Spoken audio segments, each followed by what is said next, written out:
Amados, a graça e a paz do Senhor Jesus. Amém. Que seja uma noite maravilhosa na presença do Senhor. Nós estamos novamente no Bíblia em Casa com muita alegria, crendo que o Espírito Santo vai ter total liberdade nesta noite. Vamos orar, vamos começar orando para que o Senhor possa usar esse tempo para incutir em nossa mente, no nosso coração, a sua vontade. Amém? Vamos orar. Senhor, em nome de Jesus Cristo, Tu és o Rei dos Reis, o Senhor dos Senhores. Oh, Pai, nós queremos agora que o Senhor domine a nossa mente, o nosso coração. Oh, Senhor, em nome de Jesus, manda o Teu Espírito Santo sobre nós agora, Senhor Deus, de uma forma, ó Pai, renovadora, Senhor Deus, ó Pai, trazendo, Senhor, a Tua direção, Pai, moldando, Pai, o nosso caráter, a nossa vida, o nosso pensamento, as nossas intuições, os nossos modos de ver, sejam todos eles dirigidos pelo Teu Espírito Santo, Pai, em nome de Jesus Cristo.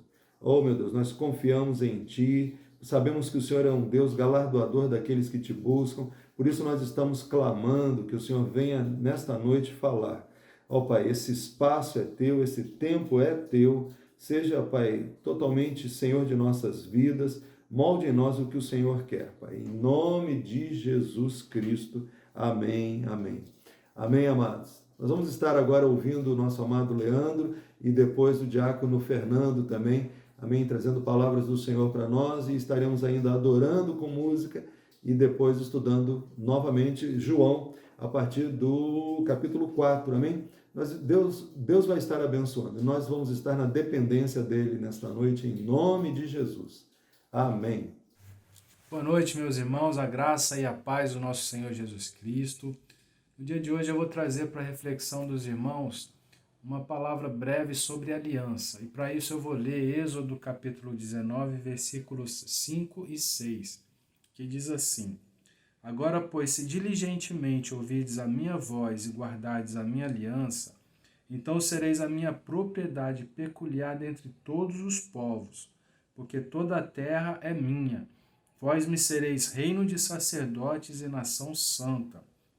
São estas as palavras que falarás aos filhos de Israel. Meus irmãos, aliança, ela significa tratado, um pacto, um acordo entre indivíduos e até mesmo entre Deus e um povo. E aqui no caso era o povo de Deus, Israel. E essa aliança foi feita, essa palavra foi estabelecida quando Moisés estava no Monte Sinai, após o povo ter sido liberto do Egito. E nós vemos aqui que Deus ele promete a esse povo que Israel seria uma propriedade peculiar, separado dentre todas as nações. E deriva-se daí muitas bênçãos, cuidados e proteção do nosso Deus. Mas essa aliança, ela exigia também uma obrigação por parte do povo, que era obedecer, guardar essa aliança, que nada mais é do que guardar as leis que ele estava entregando a Moisés. Hoje nós não vivemos debaixo dessa lei, mas hoje nós vivemos debaixo de um novo tratado, de um novo acordo, de um novo pacto, que é a nova aliança inaugurada por Jesus Cristo, pelo sacrifício de Jesus Cristo lá na cruz. Então hoje, meus irmãos, quando nós entregamos a nossa vida a Ele, nós estabelecemos uma aliança. E essa aliança também traz bênçãos sobre a nossa vida, mas ela também requer obrigações da nossa parte. Lá em João capítulo 14, versículo 21, diz assim: Aquele que tem os meus mandamentos e os guarda, esse é o que me ama, e aquele que me ama será amado por meu Pai. E eu também o amarei e me manifestarei a ele. Então, da mesma maneira que Deus, quando liberou aquela aliança ali com Moisés, falou que o povo deveria guardar a aliança, nós também devemos guardar a aliança que nós temos com o nosso Deus. Aqui em João 14, 21, diz que nós precisamos guardar os mandamentos, porque nós que guardamos os mandamentos, nós amamos ao Senhor. E também nós temos, da mesma maneira que Deus prometeu que o povo seria separado, uma propriedade peculiar, essa nova aliança em Jesus também, meus irmãos, traz essa bênção sobre a nossa vida. Lá em 1 Pedro, capítulo 2, versículo 9, diz: Vós, porém, sois raça eleita, sacerdócio real, nação santa, povo de propriedade exclusiva de Deus. Amém, meus amados? Da mesma maneira que Deus prometeu lá com Moisés que o povo seria separado, um povo peculiar para Deus, esse Novo Testamento, essa nova aliança com Jesus também promete que nós somos um povo de propriedade exclusiva de Deus, nação santa, sacerdócio real, assim como ele falou para aquele povo, ele também fala conosco. Amém? E através da graça do Espírito Santo de Deus, nós não estamos debaixo da lei, nós estamos direcionados pelo Espírito Santo e podemos guardar essa aliança e vivermos como um povo de propriedade exclusiva de Deus. Amém, meus amados? Essa é a mensagem que eu gostaria de trazer aos irmãos. Reflita nessa mensagem. Reflita nessa mensagem, irmãos, de guardar uma aliança uma aliança tão valorosa que nós temos com o nosso Deus. Amém? Que Deus te abençoe, que Deus te guarde, que Ele possa te dar uma semana de vitória, uma semana muito abençoada, meus irmãos, de muita paz. Em nome de Jesus, amém. Boa noite a todos os irmãos, graça e paz da parte do nosso Senhor Jesus. É um prazer aqui estar participando desse projeto Bíblia em Casa. E hoje a mensagem que quis trazer aqui encontra-se em Filipenses, capítulo 4, versículos 6 e 7. Talvez muito conhecido de alguns irmãos, mas é sempre bom estarmos meditando e revisando a palavra, né? A palavra de Deus diz: Não andeis ansiosos de coisa alguma. Em tudo, porém, sejam conhecidas diante de Deus as vossas petições pela oração e pela súplica com ações de graças. E a paz de Deus, que excede todo o entendimento, guardará o vosso coração e a vossa mente em Cristo Jesus. Então aqui essa mensagem fala diretamente nos dias de hoje as pessoas que têm muita ansiedade, depressão, pânico, e todos nós, de uma certa forma, nos preocupamos com o dia de amanhã, ou com as lutas do dia de hoje, mas aqui a palavra vem dizer que nós não estejamos ansiosos, preocupados, pois tem um Deus zeloso que cuida dos nossos afazeres, está sempre ao nosso lado, sabe o dia de amanhã, mas nós somos carne, né? Somos humanos, nos preocupamos, temos que ter algum planejamento, mas Deus diz para descansarmos na sua provisão. E muitas pessoas que não conhecem a palavra não conseguem exercer esse descanso em Deus, são tomadas de crise de ansiedade nesses dias de hoje, nesse momento que o mundo viveu e está vivendo, graças a Deus está saindo, mas a palavra sempre vem para nos dar conforto, alento, e aqui diz que em tudo, diante de oração, na oração, apresentemos a Deus aquilo que nos está inquietando, que está tirando a nossa paz. E no versículo 7 diz que, ao depositarmos nos pés do Senhor as nossas petições, as nossas ansiedades, a paz, que excede todo o entendimento, habitará o nosso coração. E mesmo que naquele momento a solução daquele problema, daquela angústia, daquilo que nos preocupa, não esteja humanamente à nossa frente, mas essa paz nos inunda, nos dá tranquilidade, pois temos a certeza de que temos um Deus que está cuidando e cuidará do nosso amanhã.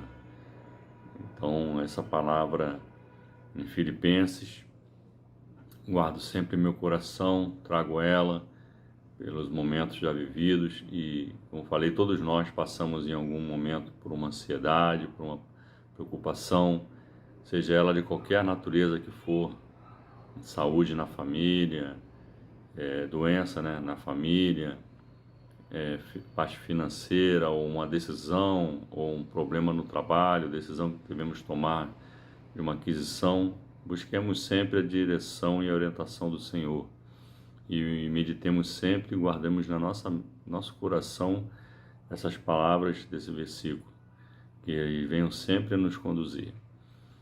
Então, nesse momento, vamos orar pedindo a Deus que abençoe essa palavra e que haja um alcance abençoado. Senhor, nosso Deus, louvado e engrandecido seja o Teu nome, Senhor. Queremos agradecer por essa ferramenta que o Senhor possibilitou, que hoje tem alcançado tantos irmãos e aqueles que precisam ouvir a Tua palavra, que necessitam, têm fome da Tua palavra, necessitam de um refrigério, meu Pai. Muito obrigado por tudo, Senhor. Vai abençoando essa mensagem, todos aqueles que estão ouvindo possam realmente desfrutar dessa paz que excede todo entendimento e que eles possam, meu Pai, meditar nessa palavra e poder absorver e descansar em Ti, meu Pai. É que nós pedimos em nome de Jesus. Amém. Jesus, Salvador, outro igual não há. Todos os dias quero louvar as maravilhas de teu amor. Consolo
Amados, como nós vimos na primeira vez que comentamos sobre João, ele traz a pessoa de Jesus bem para perto de nós, amém?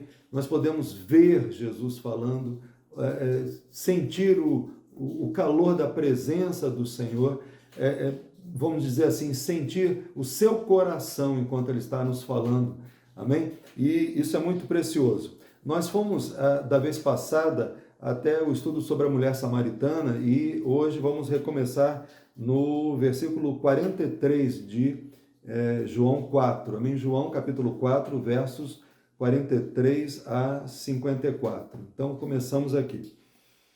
Passados 2 dias, Jesus saiu dali e foi para a Galileia, porque o próprio Jesus testemunhou que um profeta não tem honra na sua própria terra. Assim, quando chegou a Galileia, os galileus o receberam porque viram todas as coisas que Jesus tinha feito em Jerusalém por ocasião da festa, a qual eles também tinham comparecido. Jesus está falando, olha, as pessoas não observam Jesus, né? Elas estão observando as obras, os milagres, aquilo que receberam de Jesus.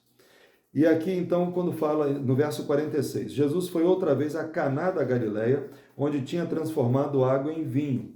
A fama de Jesus tinha ficado bem marcada nessa cidade, né? Lá, os primeiros discípulos se tornaram salvos em Cristo, né? E aqui a gente vê, e havia ali um oficial do rei.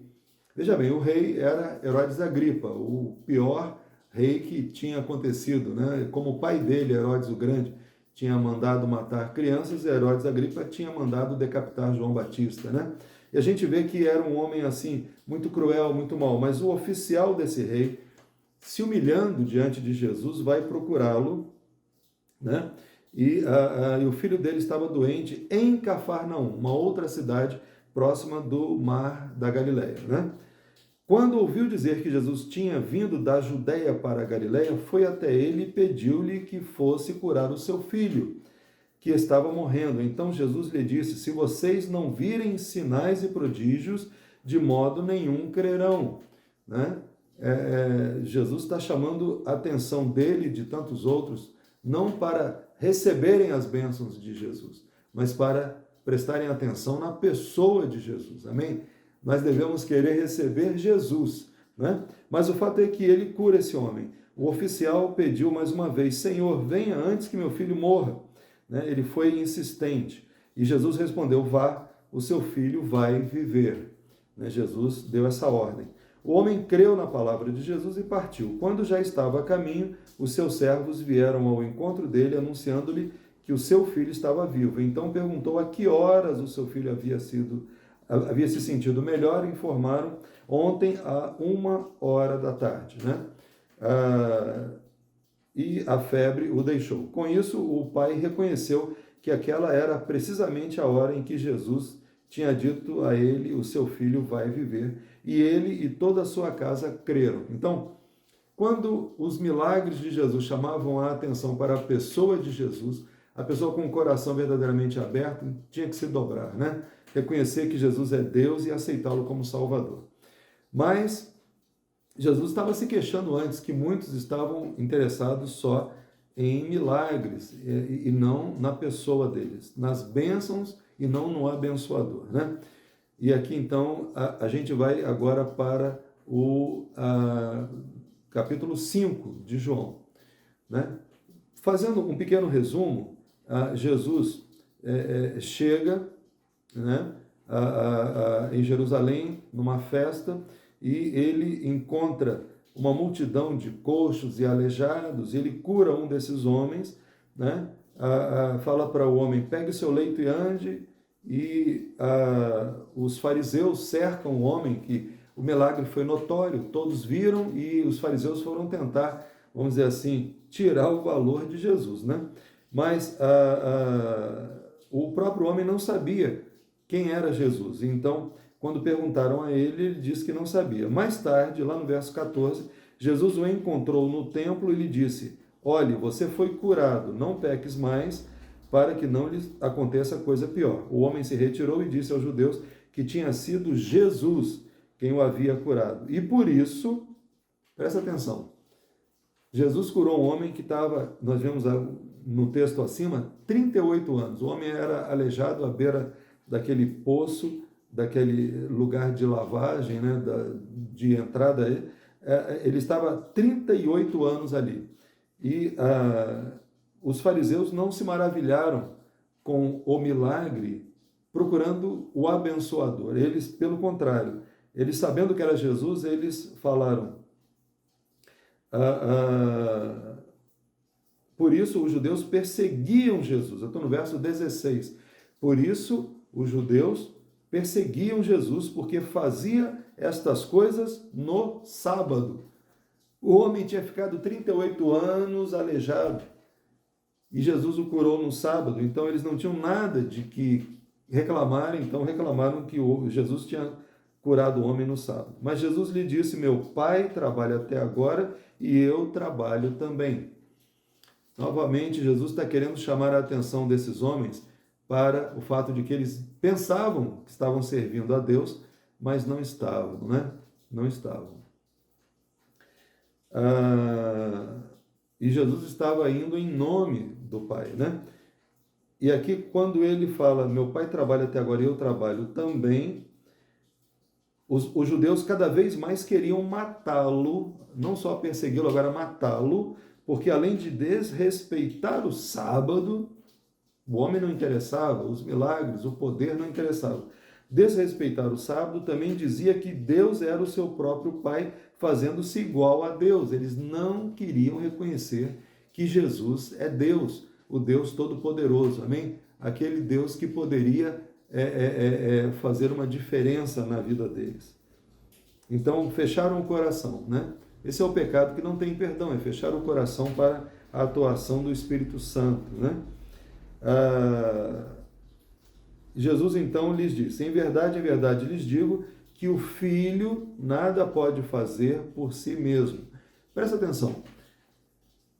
Vamos entender quem é Deus. Deus é amor, né? Deus é amor. O que é amor? Amor é você valorizar as outras pessoas e se sacrificar por elas, né? Amar a Deus é você considerar Deus superior a você, né? Viver para Deus, você verdadeiramente querer que Jesus cresça e você diminua, como João Batista disse antes, né? Em João 3, você amar conforme Jesus ama, né? É você não querer a grandeza pessoal, os benefícios pessoais, aquilo que te satisfaz, mas querer agradar a Deus, amar a Deus, servir a Deus. E esses homens estavam com um coração totalmente nulo nesse sentido. Então, Jesus vai começar a chamar a atenção deles para o fato de que Jesus servia verdadeiramente ao Pai e que servir ao Pai era contrário a esse pensamento de tirar coisas para si mesmo, né? É um modo de viver, esse nosso modo de viver de cristãos é um modo de viver muito diferente, né? No mundo não cabe você viver se não for para crescer, para melhorar a sua vida, para juntar coisas para si, né? Não tem cabimento você viver para outra pessoa, né? Você viver para agradar a Deus, você viver para amar, né? É um negócio que não cabe na cabeça deles. E Jesus está aqui dizendo, basicamente, que ele estava a serviço e estava amando e servindo ao Pai, né? Como um exemplo para nós, né? Nós vimos lá em Romanos 11:33, dele, por ele e para ele são todas as coisas, né? Jesus então estava fazendo exatamente isso, ele estava vivendo do Pai, né? Esperando as ordens do Pai. Ele falou que eu não faço nada que eu não vejo o Pai fazer, né? Ele disse, meu Pai trabalha e eu trabalho também, ou seja, eu estou indo na companhia do meu Pai, eu estou vendo meu Pai. E aqui ele está falando, o Filho, eu estou agora em João 5:19. Abre o coração e veja a humildade e o grau de amor que ele vive e exige de nós, né? O grau de entrega, né? Ele fala, em verdade, lhes digo que o Filho nada pode fazer por si mesmo. Pare e pense em você e eu, o que nós podemos fazer por nós mesmos. Sem a graça de Deus, nós não vamos poder desenvolver nenhum trabalho para Deus, né? Qualquer coisa que você queira fazer, até mesmo amar de verdade, você depende que o amor do Pai seja derramado na sua vida, no seu coração, amém? Deus é maior, Deus é maior, você ama Deus, você espera dele. Então, o Filho não pode fazer nada por si mesmo, senão somente aquilo que vê o Pai fazer. Então, você recebe dele, porque tudo o que este fizer, o Filho também o faz.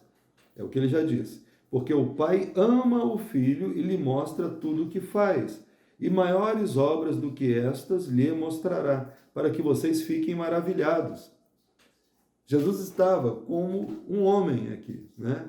Ele estava homem Deus, mas esvaziado da sua divindade, não julgou como usurpação ser igual a Deus, mas a si mesmo se esvaziou. Lá no estudo da teologia chama-se kenosis, né? Esse esvaziamento que ele fez, não que ele deixou de ser Deus, ele continuava Deus e a qualquer momento ele demonstrava isso. Transfigurava lá no Monte da Transfiguração, andava sobre o mar quando ele queria, multiplicava pães quando ele queria, mas ele estava, naquele momento, vivendo na dependência do Pai como um exemplo para nós. Então, nós podemos entender que a nossa vida como cristãos é uma vida de amor, de entrega, de dependência. O Pai ama o Filho e lhe mostra tudo o que faz. Deus quer mostrar para nós o que Ele está fazendo, para nos colocar dentro do seu plano. Não somos nós que fazemos o plano para Deus. Amém? É Ele quem nos dá o plano. É Ele quem nos diz o que fazer, né? Ele era o nosso modelo, Ele é o nosso modelo, né? Ele é o nosso modelo. Então, por isso ele diz, o Pai ama o Filho e lhe mostra tudo o que faz, e maiores obras do que essa lhe mostrará, para que vocês fiquem maravilhados. Pois assim como o Pai ressuscita e vivifica os mortos, assim também o Filho vivifica aqueles a quem quer. Jesus estava pronunciando, olha, eu vou ressuscitar um morto. Vocês vão ver Lázaro, por exemplo, Jesus já sabia, sendo Deus ele já sabia, mas estava só dizendo, olha, tiraram um homem de 38 anos, cativo, de um processo ortopédico, de perna doente, isso é pouco diante de uma ressurreição que o Pai vai fazer e vai me dar esta bênção, né? E ele aqui segue dizendo, o Pai não julga, e o Pai não julga ninguém, mas confiou todo o julgamento ao Filho. Valorizem, né? Para que todos honrem o Filho assim como honram o Pai. Quem não honra o Filho, não honra o Pai que o enviou. Em verdade, lhes digo, quem ouve a minha palavra e crê naquele que me enviou, tem a vida eterna. Não entra em juízo, mas passou da morte para a vida. Jesus não perdia uma oportunidade de dar chance para que aqueles homens tivessem a sua experiência de salvação, né?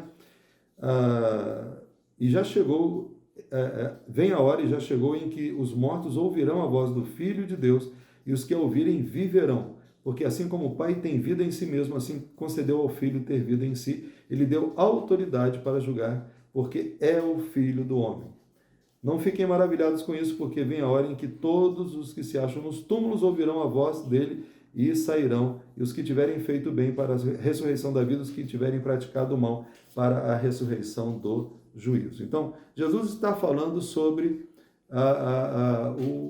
o que ele iria fazer depois. Vocês estão impressionados e confusos e tentando diminuir o valor de um milagre maravilhoso da cura de um homem aleijado há 38 anos, dizendo que não poderia ter sido feita no sábado. Jesus tem que ser morto por causa disso. Jesus está chamando a atenção, olha, eu vivo por amor, eu faço parte do grupo do amor, amém? Nós somos discípulos do Deus de amor, né? E Jesus então faz as coisas não pensando em benefícios pessoais, ele faz as coisas para agradar ao Pai. Ele faz aquilo que o Pai manda ele fazer, ele vê o Pai fazendo e ele obedece, ele faz então. É dele, por ele e para a glória dele, né? Que ele faz isso. Quando você vai para o verso 30, Jesus repete, é um ensinamento que ele quer mostrar, ele quer firmar nos nossos corações. Então eu estou em João 5:30. Eu nada posso fazer por mim mesmo, assim como ouço, julgo. O meu juízo é justo, porque não procuro a minha própria vontade, e sim a daquele que me enviou. Quem tem ouvidos para ouvir, ouça. Eu estou buscando a vontade daquele que me enviou, né? Havia uma música que a gente cantava na juventude do meu tempo, que é: tantas coisas tenho feito para o meu próprio prazer, tenho andado à procura do meu próprio bem viver. Enquanto existe tanta gente precisando, né, da salvação. Então, o Pai vai te mostrar onde derramar o amor dele.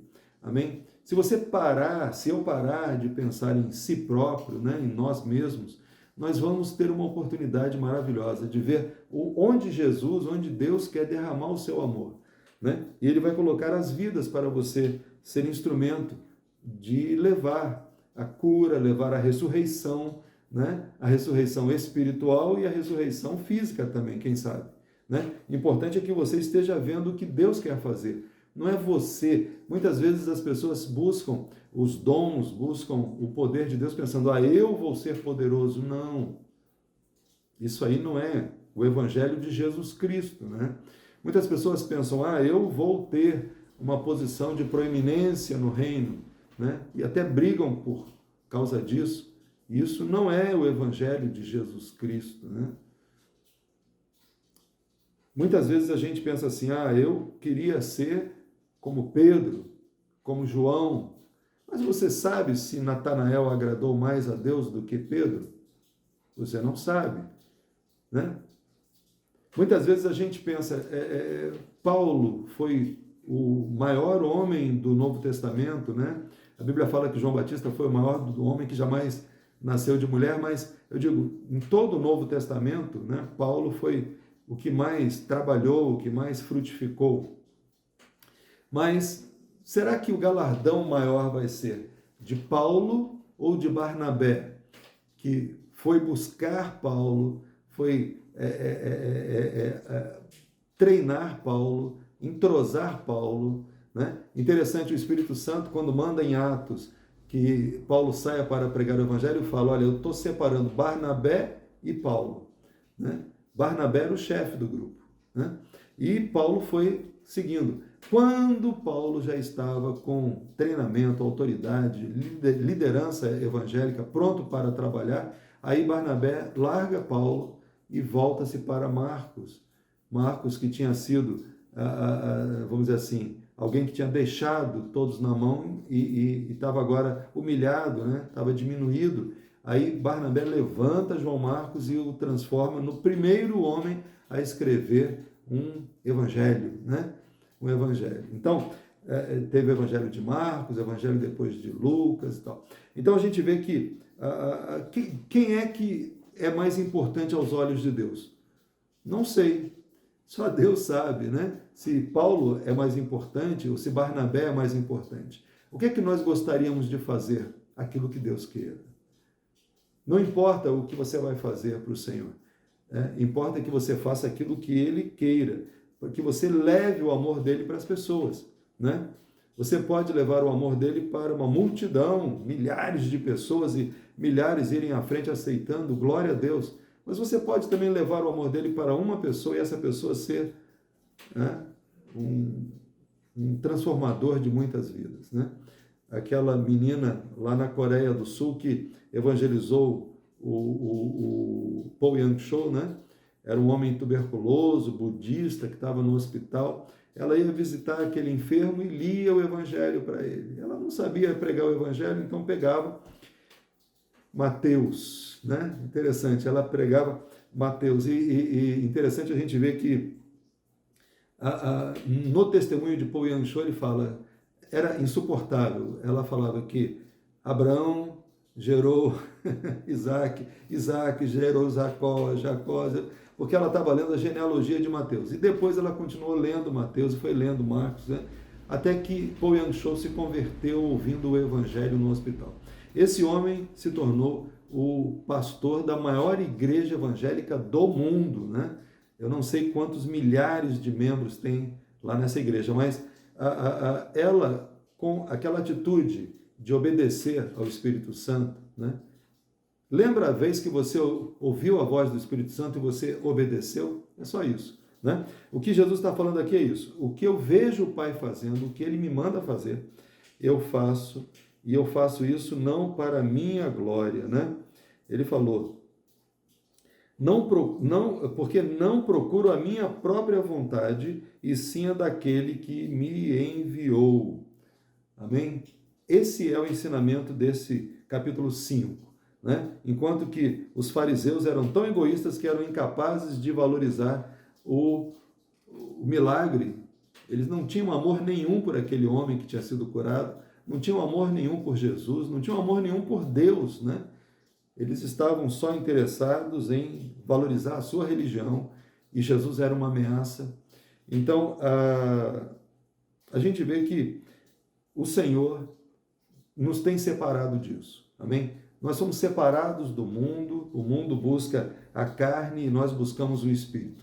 O mundo busca o egoísmo e nós buscamos o amor, porque nós somos discípulos de Jesus. E essa entrega nós fazemos com muita alegria, amém? Queremos ver o poder de Deus agindo em nós e através de nós. Por isso precisamos estar focados não em buscar o nosso interesse, mas sim o interesse dele, amém? Para a glória de Deus. Irmãos, vamos ver aqui apenas mais um pouquinho. João, lá no verso 35, João era a lâmpada que estava acesa e iluminava, e por algum tempo vocês quiseram se alegrar com a sua luz. Mas eu tenho maior testemunho do que o de João, porque as obras que o Pai me confiou para que eu as realizasse, essas que eu faço, testemunham a meu respeito de que o Pai me enviou. O Pai que me enviou, esse mesmo é que tem dado testemunho de mim. Quem vai te autorizar é Deus. Amém? Quem vai te valorizar é Deus. Quem vai te dar autoridade é Deus. Também não tem, vocês nunca ouviram a voz dele. Ele falou, o Pai me enviou. Vocês nunca ouviram a voz dele, nem viram a sua forma, né? Deus é invisível, diz lá em 1 Timóteo 1, né? Próprio Moisés, lá em Êxodo 33, não pôde ver a forma de Deus, né? É impossível. Também não tem a palavra dele permanente em vocês. Então, Jesus está mostrando na ferida, vocês dizem que estão seguindo a palavra de Deus, mas a palavra não é real, é apenas um conhecimento da palavra, mas não é a vivência da palavra, né? Vocês não têm a palavra dele permanente em vocês, né? Porque não creem naquele a quem ele enviou. Vocês examinam as Escrituras, porque julgam ter nelas a vida eterna, e são elas mesmas que testificam de mim. Então, aquele legalismo todo estava afastando os fariseus de verem Jesus. Era só que eles prestassem atenção na Bíblia, que eles seriam tocados pelo Espírito Santo e teriam os olhos espirituais abertos para ver que ele era o Messias, amém? O ungido de Deus, que poderia trazer liberdade, libertação e cura para eles. Contudo, vocês não querem ouvir a mim para ter vida. Eu não aceito glória que vem de pessoas. Oh, Senhor, faz disso um lema, né? Eu não aceito glória que vem de pessoas, né? Sei, entretanto, que vocês não têm o amor de Deus em vocês. Eu vim em nome de meu Pai e vocês não me recebem. Se outro vier em seu próprio nome, vocês certamente o receberão. Se alguém orgulhosamente vier falando bonito, vocês vão aceitar, mas porque está falando de forma orgulhosa, vocês vão se entender bem com ele. Mas como podem crer vocês que aceitam glória uns dos outros e não procuram a glória que vem do Deus único?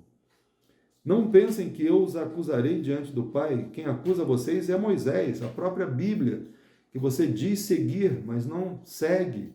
Você diz conhecer, mas não vive, né? Porque se vocês de fato crescem em Moisés, também creriam em mim, pois ele escreveu a meu respeito. Se porém não creem nos escritos, como crerão nas minhas palavras? Jesus estava chamando a atenção daqueles homens que queriam matá-lo porque tinha curado um homem num dia de sábado, né? Um pensamento de profundo egoísmo e desamor. Jesus já tinha chamado a atenção daqueles que só queriam também receber milagres e prodígios na sua vida, mas não queriam enxergar que Jesus é o Deus vivo e todo-poderoso, Senhor dos céus e da terra, amém? Dono de tudo que há e que quer ser o Senhor de nossas vidas. Então, quando nós o aceitamos como Senhor e Salvador, nós somos salvos, vivificados, transformados, enriquecidos, enobrecidos, crescemos, somos filhos de Deus, né? Lá em João 1,12, o primeiro capítulo de João, ele falou aqui, todos quantos o receberam, deu-lhes o poder de serem feitos filhos de Deus, a saber, aos que creem no seu nome, os quais não nasceram do sangue, nem da vontade da carne, nem da vontade do homem, mas de Deus. É quando Deus opera que você recebe a bênção, amém? E para que Deus opere, você tem que estar com seus olhos voltados para Deus. E para estar com os olhos voltados para Deus, você tem que ter um sentimento de Deus. Dá-me um coração igual ao teu, Senhor. Um coração de amor, amém? Um coração de amor. Não queira ser o primeiro, não queira ser o mais importante, não queira ser o que ganha mais bênçãos. Queira ser aquele que ganha mais do abençoador. Para a glória de Deus. Amém? Vamos orar então, irmãos, terminando aqui esse momento de estudo e crendo que o Senhor já tem feito uma obra nas nossas vidas. Amém? Senhor, em nome de Jesus Cristo, nós te amamos, nós temos aprendido de ti que o Senhor é um Deus de amor. Nós não temos, Senhor Deus, vivenciado, Pai, o teu evangelho na sua plenitude ainda, porque nós precisamos nos despegar, ó Pai, nos soltar, Senhor Deus, de tudo que for carnal, que for egoísta, Pai. Nós precisamos, Pai, estar com os nossos olhos totalmente fitos em ti, Senhor. Ó meu Deus, esses homens, Pai, puderam ouvir isso do Senhor e nós podemos agora ouvir do Senhor pela tua santa palavra, Senhor. Da mesma forma que os teus discípulos compreenderam e cresceram, se tornaram, Pai, poderosos homens de Deus, assim seja na vida do meu amado, da minha amada, na minha vida também. Estejamos, Pai, com os nossos olhos fitos no Senhor e querendo mais do teu amor na nossa vida, querendo amar mais, nos entregar mais, nos sacrificar mais, colocar o Senhor em primeiro lugar. Não buscar o egoísmo, mas procurar, ó meu Deus, o amor que vem do Espírito Santo de Deus. E assim dele, por ele e para ele será a nossa vida também. Para a glória do teu nome, Senhor, em nome de Jesus. Amém, amém. Glória a Deus.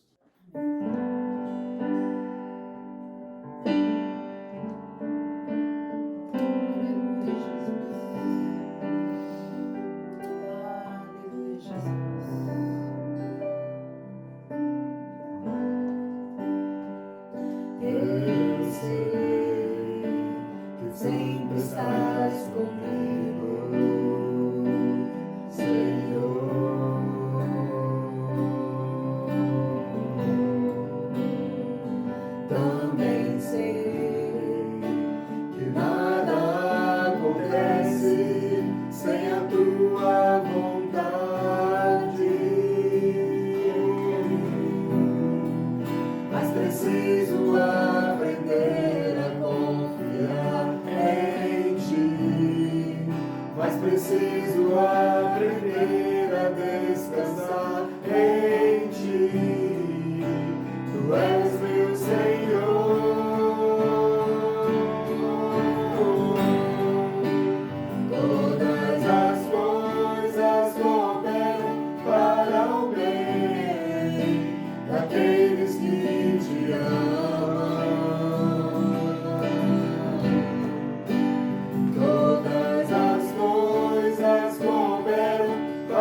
Vimos na palavra Jesus nos ensinando coisas maravilhosas. Ele falou sobre o ministério, como deve ser feito, como ele agia, como nós devemos agir.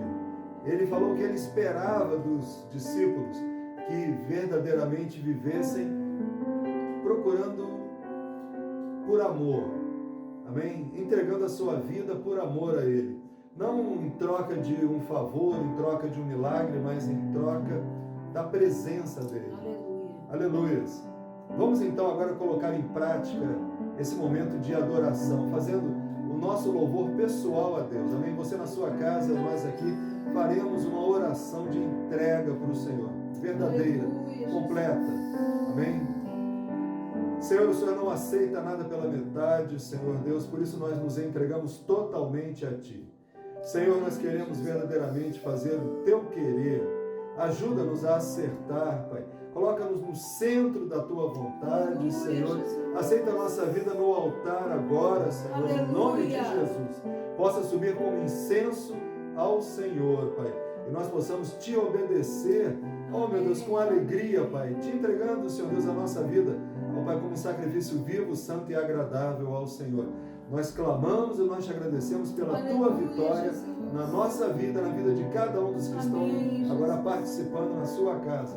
Abençoa, Pai, que a graça do Senhor Jesus Cristo, o amor de Deus, o nosso Pai, e a perfeita, maravilhosa presença da comunhão do Espírito Santo esteja, Pai, inundando o nosso coração, nos fortalecendo, nos dando entendimento sobre o que Tu queres para a nossa vida, em nome de Jesus. Amém, amém. Deus os abençoe, amados. Se Deus permitir, segunda-feira estaremos juntos. Amém. Deus abençoe a você, a sua família. Esteja orando, continue louvando ao Senhor. Amém. Glória a Deus.